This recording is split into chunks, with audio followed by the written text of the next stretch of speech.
and Gav from OverDrive TV join us this morning, and look at that spectacular little number.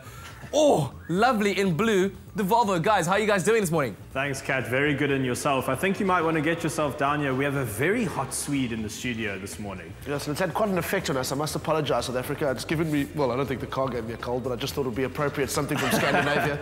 Yes, you're safe behind your TVs. I actually have to work with him. This car is actually in a colour called Rebel Blue, so in honour of that, I've worn a hoodie and I haven't shaved. Yes, which is pretty much like every week, Chi. Now, the thing is, about 20 years ago, if you said the word Volvo, someone would think of a professor with a beard driving a beige box around really slowly.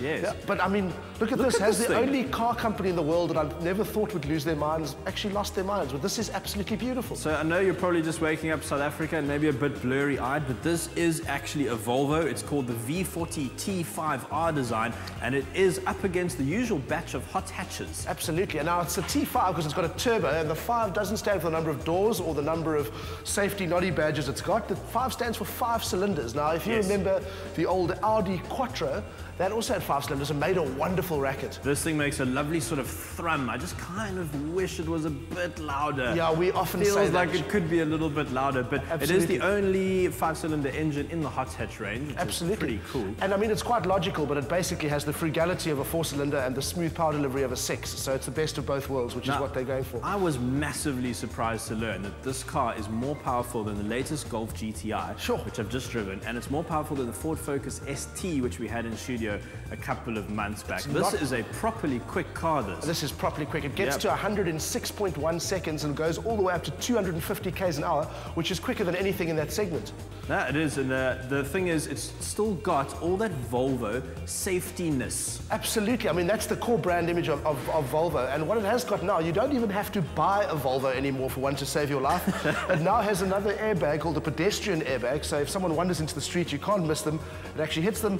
This airbag comes out of here like a big jumping castle, and they get popped over the back of the car to relative safety. Which is apparently safer. Now that will get you on YouTube if anyone's filming. I never want to test that. Absolutely. But if you look up here, it's got something called city safety. Now, basically, the car has eyes. It's constantly scanning the roads for people and deer, although if there are deer in your city, you might want to sort of reconsider where you live. But it'll actually stop the car for you if you don't brake in time. I think that's quite incredible. Completely. It's also such an intelligent, safe car. It's got sensors on the side mirrors which are constantly monitoring your blind spots. Also, when you're trying to get out of a parking, it'll look sort of where you can't see to see if it's safe to move. This is a really clever car, this. And the thing is, at 401,000 Rand, it's not a cheap exercise until you consider that you're getting big executive saloon luxury and safety in a car that is essentially a very, very quick, compact hot hatch. I think we should have a look at the interior. So follow me around here. Gav will climb in there. Let me open the door for you.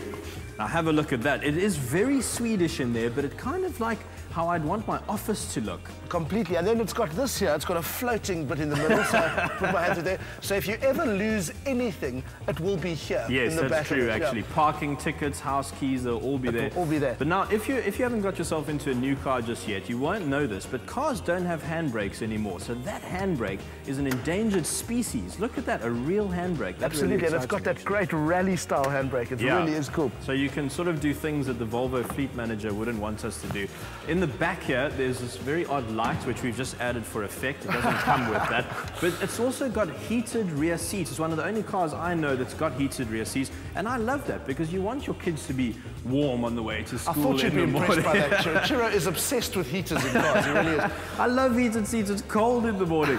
But now it's got one more trick up its sleeve, and that is a hidden iPad. Look at that. Which I've carefully concealed so that I can tell you about its rivals. Because now, I mean, I have to do this, Gav. The which one would you have game. I must be honest, Chiro, So, your choices are the Ford Focus ST, the Volkswagen Golf GTI, the Opel OPC, Astra OPC, and the Volvo V40. I would take this because you don't see many of them. I might not have it in Rebel Blue, but I would definitely go with this. This is such a tough choice because the Volvo is not the cheapest. In fact, it's the second most expensive. It's about 30,000 Rand more than the Volkswagen Golf GTI, and it's about 40,000 Rand more than the ST. Ford Focus, yeah. Sure, this is a tough one. I mean, I got to drive this last night to Hout Bay and back, and I had so much fun with it. It feels quite light and agile.